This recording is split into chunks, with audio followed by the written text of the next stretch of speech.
परम आदरणीय अतिथि महोदय, शिक्षकगण एवं मेरे सहपाठी भाइयों एवं बहनों, आप सबों के समक्ष मैं Uday Kumar BEd second year का छात्र, ये विषय है जिस पर मैं भाषण देने जा रहा हूँ। असफल होना, गिरना नहीं। इसका तात्पर्य है कि हम प्रयास करें, प्रयास से पीछे न हटें। असफलता तो जीवन का एक हिस्सा है। अगर असफलता रहेगी ही नहीं तो फिर जीवन जीने में मजा ही क्या आएगा, आनंद ही क्या आएगी। इसलिए असफलता भी होना बहुत आवश्यक है हमारे जीवन में। भगवान कृष्ण गीता में कहते हैं, कर्मण्येवाधिकारस्तो मा फलेषु कदाचन मा कर्म फले दुर्भुर्मादे संगोस्त्व कर्मणि। अर्थात कर्म करना ही तुम्हारा अधिकार है, फल की चिंता मत करो, क्योंकि कर्म के साथ ही तुम्हारा फल निश्चित है। भगवान अर्जुन को आगे कहते हैं कि अर्जुन, ये महायुद्ध कुरुक्षेत्र में तुम्हें कर्म करना है, ना कि तुम्हें फल की चिंता करनी है।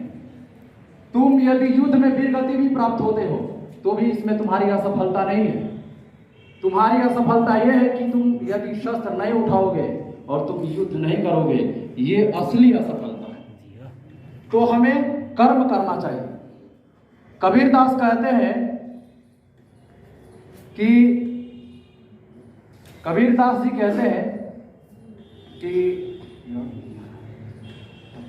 और आगे फिर एक और दोहा है, धीरे धीरे रे मना धीरे सब कुछ होए, माली सींचे 100 घड़ा ऋतु आए फल दे।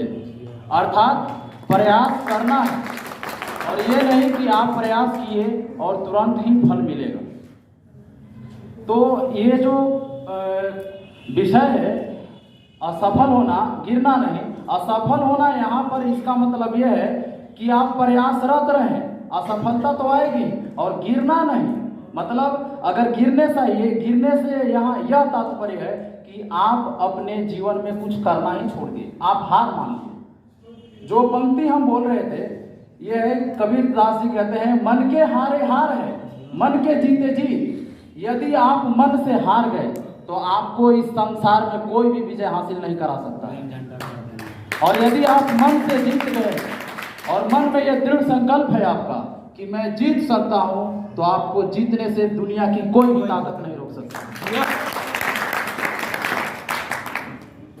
तो परम आवश्यक बात यह है कि आप कितना दृढ़ निश्चयी हैं। ये साधारण शरीर भी असाधारण कार्य कर सकता है जब आप दृढ़ संकल्प उस कार्य के प्रति कितना समर्पित है, ये मायने रखता है। अगर हम बात करें तो ये भी कहना अतिशयोक्ति नहीं होगी कि असंभव को भी संभव बनाया जा सकता है। हमारे शहीद कारगिल में भी बहुत सारे जवान शहीद हुए, और यदि वो मान लेते कि दुश्मन तो पहाड़ी की चोटी पर बैठा है, मैं उससे कैसे संघर्ष कर पाऊंगा, तो क्या हम जीत पाते? नहीं जीत पाते। उसमें एक कारगिल में योगेंद्र सिंह यादव थे, जिन्हें 18 गोलियां लगी थी, लेकिन उन्होंने जीवन से हार नहीं माना और अंत में मृत्यु को भी जीता। कहने का तात्पर्य है कि वो मृत्यु से हारे नहीं। 18 गोलियां लगने के बाद कौन है जो जीवित रह सकता है? यहाँ पर तो ढेर गोली देख करके ही आधा प्राण खत्म हो जाता है, और 18 गोलियां लगी थी, और उन्होंने भारत को विजय हासिल कराई कारगिल में। और बात करें थॉमस अल्वा एडिसन, जिसने हजारों बार प्रयास किया। अगर वो हजारों बार प्रयास करने से पूर्व ये निश्चित ही सोच लेते कि मैं तो सक्सेसफुल हो ही नहीं सकता, सफल हो ही नहीं सकता, तो क्या वे 10,001वां प्रयास के बाद वो बल्ब का आविष्कार कर पाते? कभी नहीं कर पाते। तो हमें ये अपने आप को स्व प्रेरित रखना है, मोटिवेट रखना है कि मैं कर सकता हूँ। और जब आप ये शब्द बोलते हैं ना कि मैं कर सकता हूँ, तो आप निश्चित रूप से कर सकते हैं। और जब आप मान लेते हैं कि मैं नहीं कर सकता हूँ, तो आप नहीं भी कर सकते।